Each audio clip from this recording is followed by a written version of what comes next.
Hello friends, I am C Ashish Goyal और आज का जो डिस्कशन है वो है एलआईसी के आईपीओ से रिलेटेड। आईपीओ की पाठशाला में आपका स्वागत है। कल एलआईसी का मोस्ट अवेटेड और मोस्ट फेमस एलआईसी का आईपीओ जो है वो लॉन्च होने जा रहा है। सबसे पहले हम अपनी वीडियो में क्या क्या कवरेज करेंगे उसके बारे में बात करते हैं।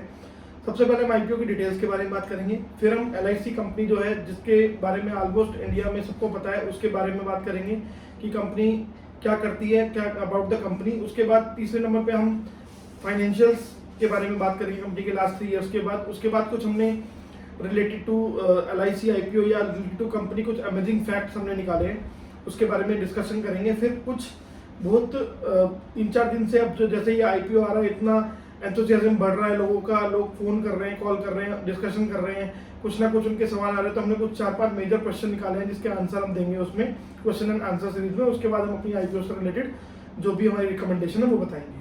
तो सबसे पहले first part of the video IPO की डिटेल्स के बारे में बात कर लेते हैं। आईपीओ जो है वो 4 मई यानी कल से खुल रहा है और 9 मई को बंद होगा।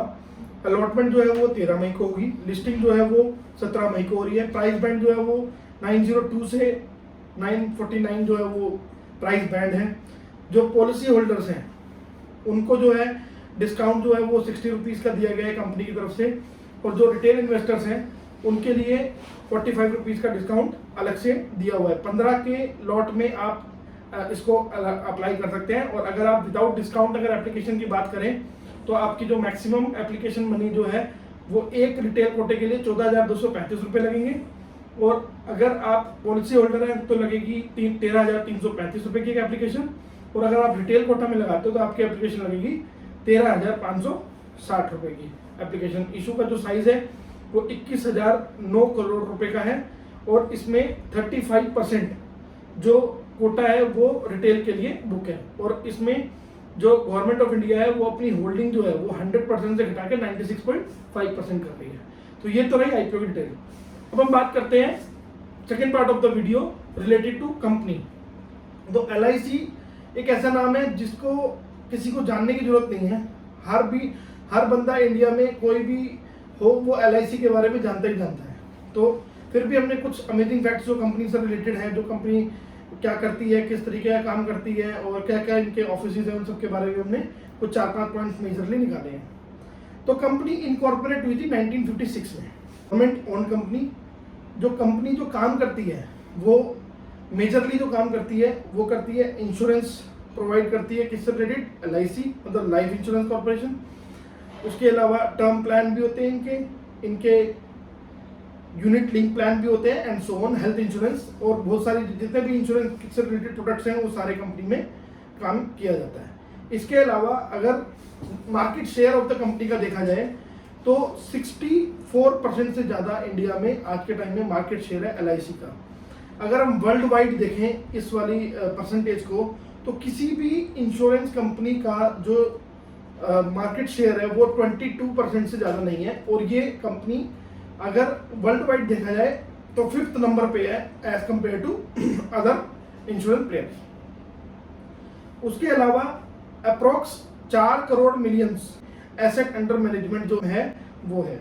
उसके अलावा अगर इसके ऑफिसेज की बात करी जाए तो बहुत ही वाइड नेटवर्क है इंडिया में एज वेल एज इंडिया से बाहर भी। इंडिया में इसके 8 जोनल ऑफिस हैं जिसमें दिल्ली, मुंबई, कोलकाता, चेन्नई, कानपुर, पटना, भोपाल और हैदराबाद कवर्ड होते हैं। उसके अलावा 2048 जो है वो ब्रांचेस ये कवर करते हैं पूरे ऑल ओवर इंडिया में।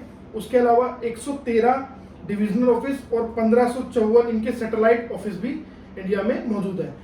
इंडिया के साथ साथ इंडिया से बाहर भी इनके बहुत सारे ऑफिस हैं, यूएई, यूके, स्विट्जरलैंड, हर जगह इनके अगर आप देखेंगे तो मिडल ईस्ट में बहुत सारी ऐसी कंट्रीज है जिनमें इनके एलआईसी के ऑफिस हैं। उसके अलावा मैं आपको बताता हूँ कि एलआईसी किस तरीके से काम करती है। एलआईसी जो काम करती है वो करती है अपने एजेंट्स के थ्रू। तो अगर मार्च 31, 2021 की डेट पे तो देखा जाए तो इंडिया के लार्जेस्ट जो एजेंट है वो एलआईसी के हैं, विच इज 1.35 मिलियंस। अगर आपने देखा होगा तो हर परिवार में कोई ना कोई एक, या एक्सटेंडेड फैमिली में कोई ना कोई एक एलआईसी एजेंट होता ही होता है। यह है खूबसूरती एलआईसी कंपनी की कि हर बंदा आज के टाइम में LIC को जानता है। और ऊपर से आपने एक चीज़ और नोटिस करी होगी, अगर किसी को इंश्योरेंस करवाना है तो वो आज के टाइम में ये नहीं बोलता कि लाइफ इंश्योरेंस पॉलिसी करानी है, कायदे में वो लाइफ इंश्योरेंस पॉलिसी ही कराने जा रहा है, पर लेकिन वो क्या बोलता है, LIC करानी है। तो कंपनी का नाम जो है वो लोगों के मुंह तक पे चढ़ा हुआ है। उसके बाद थर्ड पार्ट जो है वो है फाइनेंशियल इंफॉर्मेशन। वैसे तो इतनी अमेजिंग कंपनी है, इतना अच्छा वर्ल्ड वाइड काम है कंपनी का, और गवर्नमेंट ऑफ इंडिया ओन्ड है, लोगों का पहले इतना भरोसा है, तो नंबर्स पे हम लोग ज़्यादा बातचीत करना नहीं चाह रहा था मैं, पर लेकिन फिर भी मैंने सोचा कि थोड़ा सा फाइनेंशियल जो क्राइटेरिया है वो देख लेना चाहिए। तो उसके बारे में अगर बात करें, तो अगर टोटल इनकम की बात करें कंपनी की, तो 2019 में 5.70 लाख, ये फिगर्स इन करोड़ है, 5.70 लाख है तो 2019 में, 2020 में 6.45 लाख और 2021 में 7.03 लाख, यह है टोटल इनकम। अगर प्रॉफिट आफ्टर टैक्स की बात करें तो वो भी इंक्रीजिंग मोड में ही है, 2627.37 लाख इन 2019, 2020 में 2710.47 लाख और 2021 में 2974.13 लाख। तो अगर बात करें प्रॉफिट आफ्टर टैक्स की तो वो भी इंक्रीजिंग मोड में है। अर्निंग पर शेयर की अगर बात करें तो 2019 में 4.15 और 2020 में 4.29 और 2021 में 4.7। अर्निंग पर शेयर की अगर बात करें तो 2019 में 4.15, 2020 में 4.29 और 2021 में 4.7, वो भी इंक्रीजिंग ट्रेंड में ही है। तो अगर ओवरऑल अगर आप देखेंगे तो फाइनेंशियल फिगर्स भी जो है ना कंपनी की, वो भी इतनी स्ट्रांग है। अगर आप प्राइस मल्टीपल की बात करेंगे तो प्राइस टू अर्निंग रेशियो जो है वो है 202 टाइम्स। अगर इंडस्ट्री की आप प्राइस टू अर्निंग देखेंगे तो वो है 80 टाइम्स। ऑफ कोर्स इसकी ज़्यादा है, पर लेकिन क्योंकि ये LIC का इंश्योरेंस का बिजनेस है तो इसमें एम्बेडेड वैल्यू देखी जाती है, price to EV, price to embedded value ratio देखी जाती है।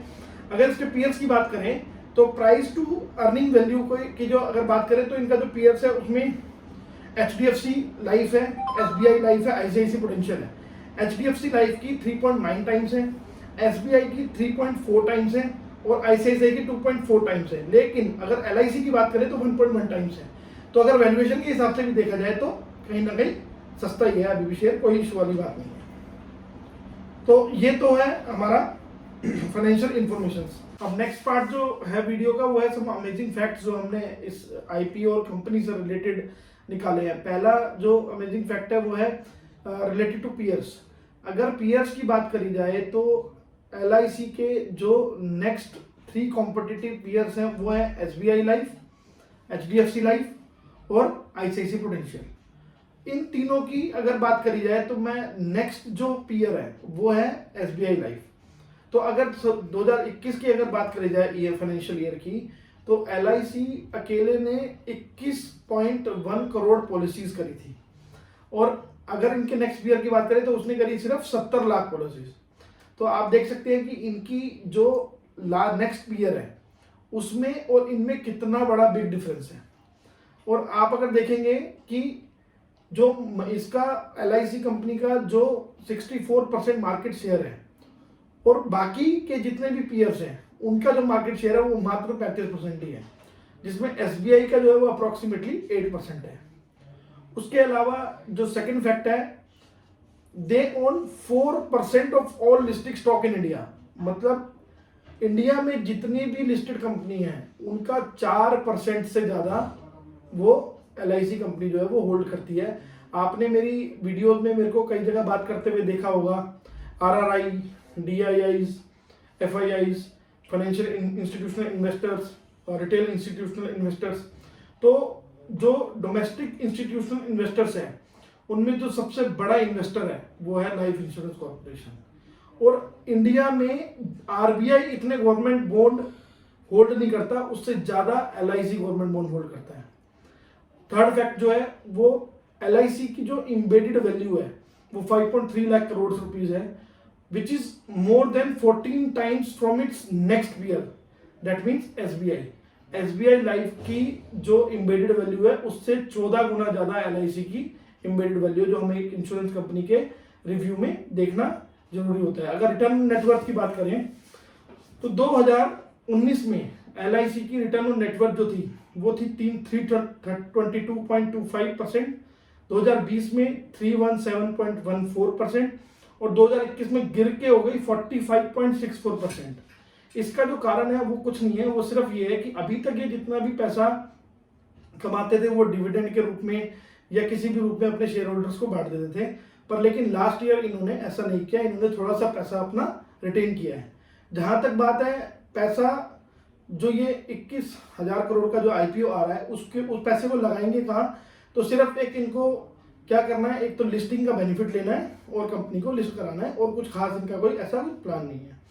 अगर हम रिटर्न ऑन नेटवर्थ की बात करें 2021 की, तो 2021 में भी LIC की रिटर्न ऑन नेटवर्थ 45% है। अगर इसके पीएस की रिटर्न ऑन नेटवर्थ की बात करें तो SBI की 15% है, HDFC की 20% है और ICICI की 14% है। तो अभी भी रिटर्न ऑन नेटवर्थ कम होने के बाद भी 2 से 2.5 गुना ज़्यादा इनके पीएस के हिसाब से है। और बोरोइंग्स वगैरह, जो नेक्स्ट अमेजिंग फैक्ट यही है कि बोरोइंग्स वगैरह कंपनी पे कुछ खास है नहीं, मतलब कर्ज मुक्त कंपनी है, which is also sound goods. उसके अलावा एक और फैक्ट है कि HNI कैटेगरी वाला जो अभी लेटेस्ट सेबी ने जो रूल चेंज किया है, 2 लाख से 10 लाख तक की भी अगर आप इन्वेस्टमेंट करते हो तो उसको HNI कैटेगरी में डाला है, वो 1 जुलाई से एप्लीकेबल होगा। तो इसके ऊपर इसमें इस कंपनी में अगर आप 2 लाख रुपए तक अप्लाई करते हो तो आप रिटेल इन्वेस्टर ही कहे जाओगे, और उसके अलावा अगर आप उससे ऊपर करते हो तो आप HNI कैटेगरी में आते हो, और वो जो एप्लीकेबल है वो 10,000 करोड़ से ऊपर के IPO के ऊपर एप्लीकेबल है, पर इस IPO के ऊपर वो वाला रूल अभी एप्लीकेबल नहीं होता। दूसरा, अभी जब हम वीडियो की प्रिपरेशन कर रहे थे तो हमारे पास 2 और नई इंफॉर्मेशन आई। पहली ये कि LIC ने कल परसों की प्रेस कॉन्फ्रेंस में बोला है कि हम जो ये 3.5% का इक्विटी डाइल्यूशन कर रहे हैं, उसके बाद लोगों को ये भी डर है कि भाई अभी तो 96.5% हुआ है, अभी 75% तक लेके जाना है। तो इस वाले डर को LIC ने खत्म करते हुए साफ साफ अपनी एक प्रेस कॉन्फ्रेंस में ये इन्फॉर्मेशन दी है कि हम आने वाले 1 साल तक कोई भी इक्विटी डाइल्यूशन अभी इसके अलावा नहीं करेंगे। उसके अलावा अगर हम एंकर बुक की बात करें तो अभी एंकर बुक की डिटेल्स आई थी, जिसमें अप्रोक्सीमेटली 25 से 26% जो है वो शेयर ऑलरेडी जो DIIs जो होते हैं या फंड्स होते हैं उनके पास जाता है। 50% का जो IPO साइज है उसका 50% उसकी वैल्यू थी। अगर देखा जाए तो उसमें सबसे ज्यादा जो इन्वेस्ट किया है वो मोर देन 18% किया है SBI ने।